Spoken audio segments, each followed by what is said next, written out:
Okay, here is part 2 of chapter 7. Remember, we had met Mulch, and he was about to literally make some mulch.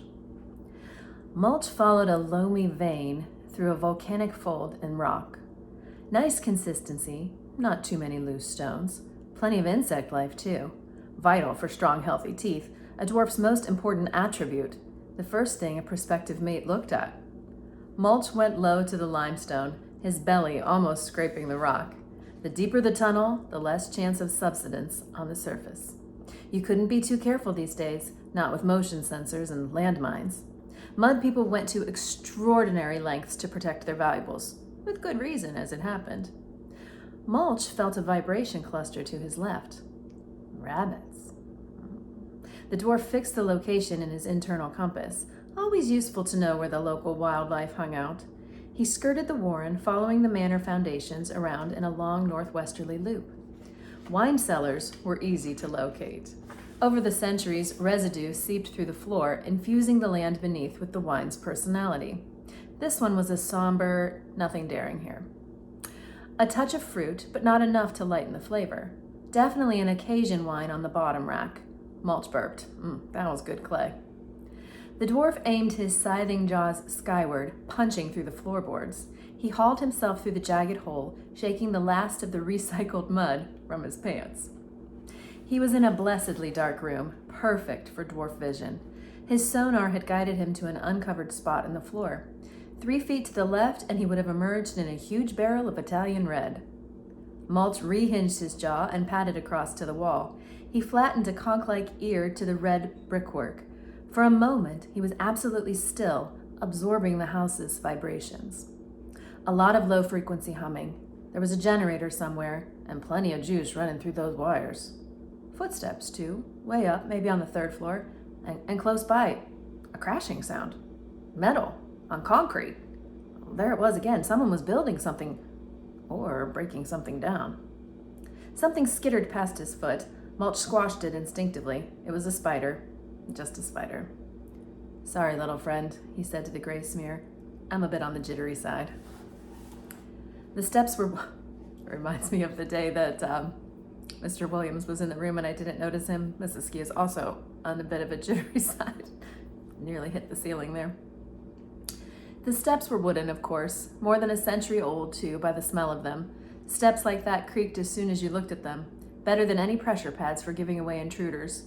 Mulch climbed along the edges, 1 foot in front of the other. Right in by the wall was where the wood had the most support and was less likely to creak. This was not as simple as it sounds. Dwarf feet are designed for spade work, not for the delicate intricacies of ballet dancing or balancing on wooden steps.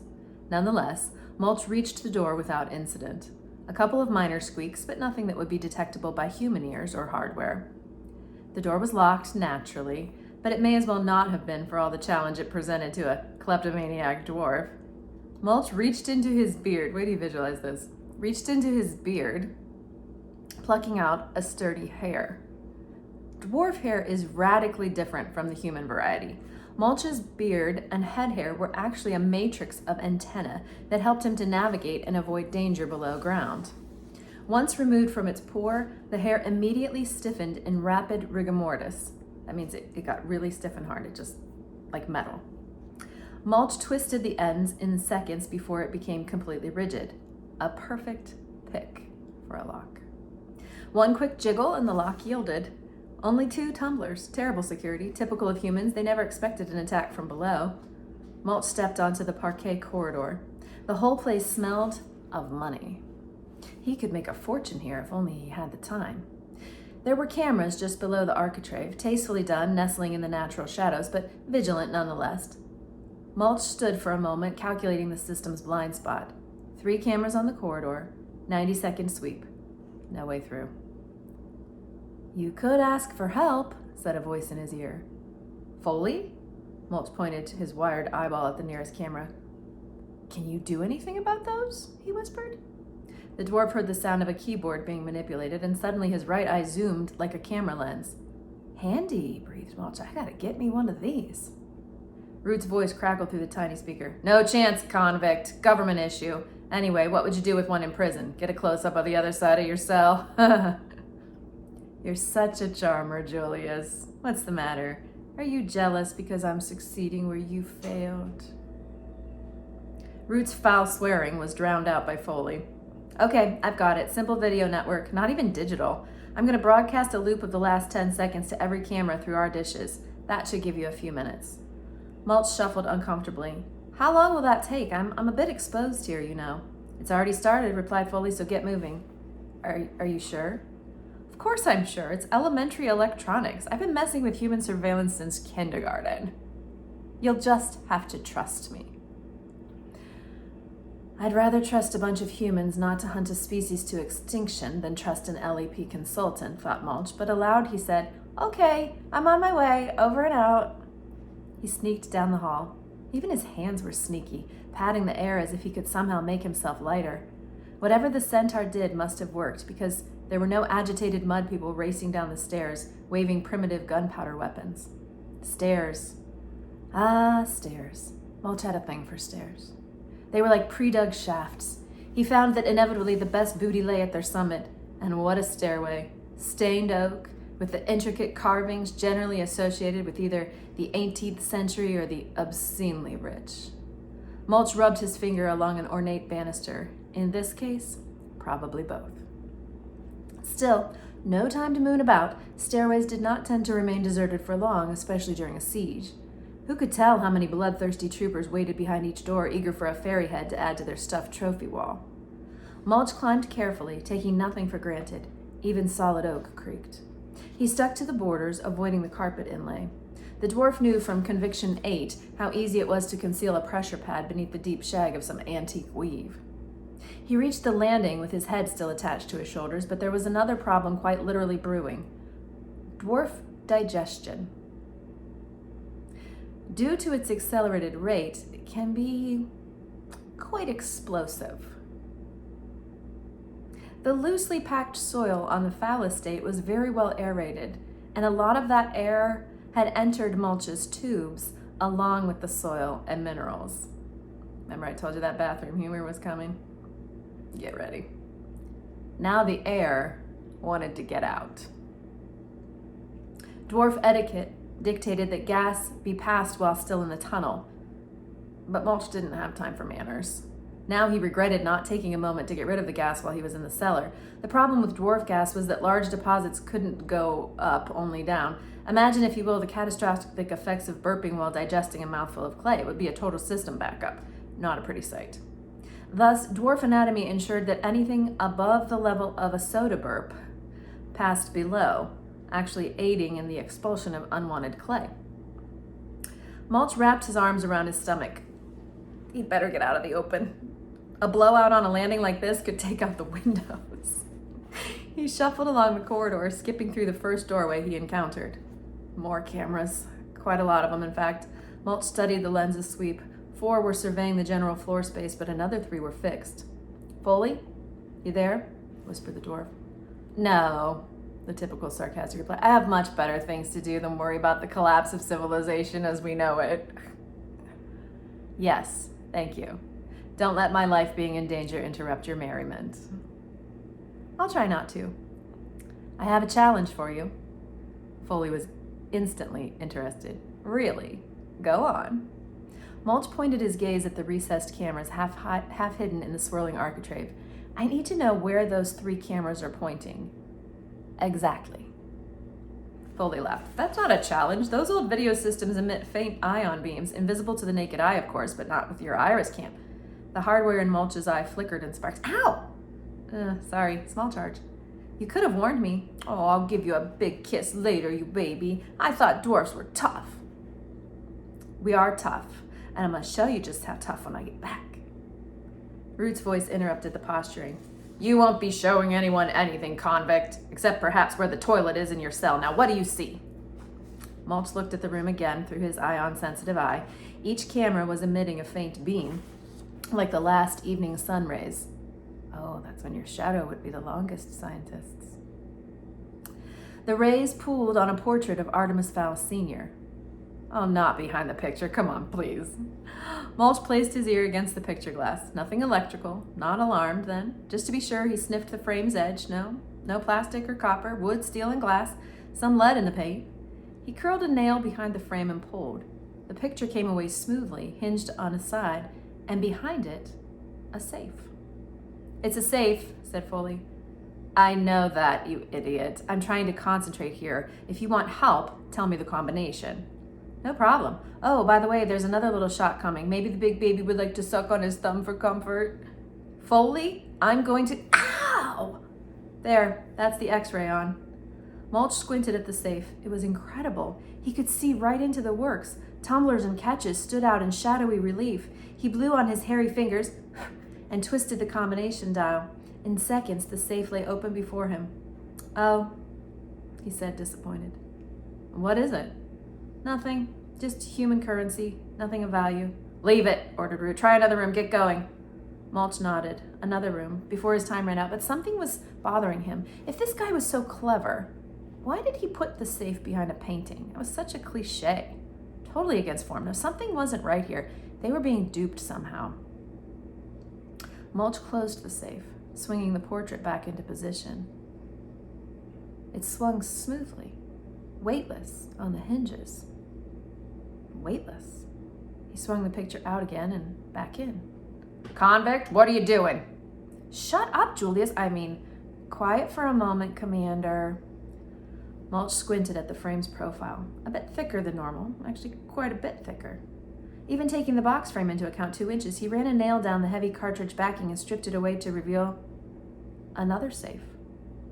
A smaller one, custom made, obviously. "Foley, I can't see through this." It's lead-lined. You're on your own, burglar boy. Do what you do best." "Typical," muttered Mulch, flattening his ear to the cold steel. He twirled the dial experimentally. Nice action. The clicks were muted by the lead. He would have to concentrate. The upside was that something this thin could have only 3 tumblers at the most. Mulch held his breath and twisted the dial 1 cog at a time. To the normal ear, even with amplification, the clicks would have seemed uniform. But to Mulch, each cog had a distinctive signature, and when a ratchet caught, it was loud, so loud as to be deafening. "1," he breathed. "Hurry up, convict, your time's running out." "You interrupted to tell me that? I can see now how you made Commander, Julius." "Convict, I'm going to..." But it was no use. Mulch had removed his earpiece, slipping it into his pocket. Now he could devote his full attention to the task at hand. 2. There was a noise outside. In the hall, someone was coming, about the size of an elephant by the sound of it. No doubt this was the man mountain that had made mincemeat of the retrieval squad. Mulch blinked, a bead of sweat from his eye. Concentrate. Concentrate. The cogs clicked by, millimeter by millimeter. Nothing was catching. The floor seemed to be hopping gently, though. He could be imagining. Click, click. Come on, come on. His fingers were slick with perspiration, the dial slipping between them. Mulch wiped them on his jerkin. "Now, baby, come on, talk to me." Click, thunk. Yes. Mulch twisted the handle. Nothing. Still an obstruction. He ran a fingertip over the metal face. There, a small irregularity, a micro keyhole, too small for your average lockpick. Time for a little trick he learned in prison. Quickly, though, because his stomach was bubbling like stew in the oven and the footsteps were getting closer. Selecting a sturdy chin hair, Mulch fed it gently into the tiny hole. When the tip reappeared, he pulled the root from his chin. The hair immediately stiffened, retaining the shape of the lock's interior. He made a key, right? Mulch held his breath and twisted. Smooth as a goblin's lie, the lock opened. Beautiful. At moments like these, it was almost worth all the jail time. The kleptomaniac dwarf swung back the little door. Beautiful work, almost worthy of a fairy forge, light as a wafer. Inside was a small chamber, and in the chamber was... Oh, heavens above, breathed Mulch. Then things came to a head rather rapidly. The shock that Mulch had experienced communicated itself to his bowels, and they decided the excess air had to go. Mulch knew the symptoms: jelly legs, bubbling cramps, wobbly behind, and in the seconds remaining to him, he snatched the object from the safe and leaning over, he clasped his knees for support. The constrained wind had built itself up to mini cyclone intensity and could not be restrained, and so it exited, rather abrasively, blowing open Mulch's back flap and slamming into a rather large gentleman who had been sneaking up behind him. Did you get a good visual on that? just knocked Butler out. Now we go back to Artemis's perspective. Artemis was glued to the monitors. This was the time when things traditionally went wrong for kidnappers, the third quarter of operations, if you will. Having been successful thus far, the abductors tended to relax, get chatty with their hostages, and hang out. Next thing they knew, they were flat on their faces with a dozen guns pointed at the back of their heads. Not Artemis Fowl. He didn't make mistakes. No doubt the fairies were reviewing the tapes of their first negotiating session, searching for anything that would give them a way in. Well, it was there all right. All they had to do was look, buried just deep enough to make it look accidental. It was possible that Commander Root would try another ruse. He was a wily one, no doubt about it. One who would not take kindly to being bested by a child. He would bear watching. The mere thought of Root gave Artemis the shivers. He decided to check in again. He inspected the monitors. Juliet was still in the kitchen, scrubbing at the sink, washing the vegetables. Captain Short was on her bunk, quiet as the grave, no more bed banging. Perhaps he'd been wrong about her. Perhaps there was no plan. Butler stood at his post outside Holly's cell. Odd. He should have been on his rounds by now. Artemis grabbed a walkie-talkie. Butler? Roger base, receiving. Shouldn't you be on your rounds? There was a pause. I am, Artemis. I'm patrolling the main landing, coming up on the safe room. I'm waving at you right now. Artemis glanced at the landing cameras, deserted from every angle. Definitely no waving manservant. He studied the monitors, counting under his breath. There. Every 10 seconds, a slight jump on every screen. A loop! They're feeding us a loop! He jumped from his chair. Over the speaker, he could hear Butler's pace quickening to a run. The safe room! Artemis's stomach dropped in a queasy ball. Duped! He, Artemis Fowl, had been duped, even though he'd known it was coming. Inconceivable. It was arrogance that he'd done it. His own blinding arrogance, and now the entire plan could collapse right around his ears. He switched the walkie-talkie to Juliet's band. It was a pity now that he'd taken the house's intercom offline, but it didn't operate on a secure frequency. Juliet? Receiving. Where are you right now? In the kitchen, wrecking my nails on this grater. Leave it, Juliet. Check on the prisoner. But Artemis, the carrot sticks will dry out. Leave it, Juliet, shouted Artemis. Drop everything and check the prisoner. Juliet obediently dropped everything, including the walkie-talkie. She'd sulk for days now. Never mind. There was no time to worry about a teenage girl's bruised ego. He had more important matters to tend to. Artemis depressed the master switch on the computerized surveillance system. His only chance of purging the loop was a complete reboot. After several agonizing moments of screen snow, the monitors jumped and settled. Things were not as they had seemed only seconds before. There was a grotesque thing in the safe room. It had apparently discovered the secret compartment. Not only that, but had managed to open the whisper lock. Amazing. Butler had it covered, though. He was sneaking up behind the creature, and any moment now the intruder would find itself nose down in the carpet. Artemis switched his attention to Holly. The elf was back to bed banging, slamming the frame down over and over again as though she could... It hit Artemis then like a blast from a water cannon. If Holly had somehow smuggled an acorn in here, then one square centimeter of ground would be enough. If Juliet left that door open... Juliet! He shouted into the walkie-talkie. Juliet, don't go in there! But it was useless. The girl's walkie-talkie lay buzzing on the kitchen floor, and Artemis could only watch helplessly as Butler's sister strode toward the cellar door, muttering about carrots. Now we come from Butler's perspective, same scene. The safe room, exclaimed Butler, quickening his pace. His instinct was to go in all guns blazing, but training took over. Fairy hardware was most definitely superior to his own, and who knew how many barrels were aimed at the other side of that door right now? No caution was most definitely the best part of valor in this particular situation. He placed a palm against the wood, feeling for vibration. Nothing. No machinery, then. Butler curled his fingers around the knob, twisting gently. With his other hand, he drew a Sig Sauer automatic from his shoulder holster. No time to fetch the dart rifle. He would have to shoot to kill. The door swung open noiselessly, as Butler knew it would, having oiled every hinge in the house himself. Before him was... well, to be honest, Butler wasn't quite sure what it was. If he didn't know better, that is, at first glance, he could have sworn that the thing resembled nothing more than an enormous, quivering... Suddenly, the thing exploded, jettisoning an amazing amount of tunnel waste directly at the unfortunate manservant. It was like being battered with 100 sledgehammers simultaneously. Butler was lifted bodily and flung against the wall.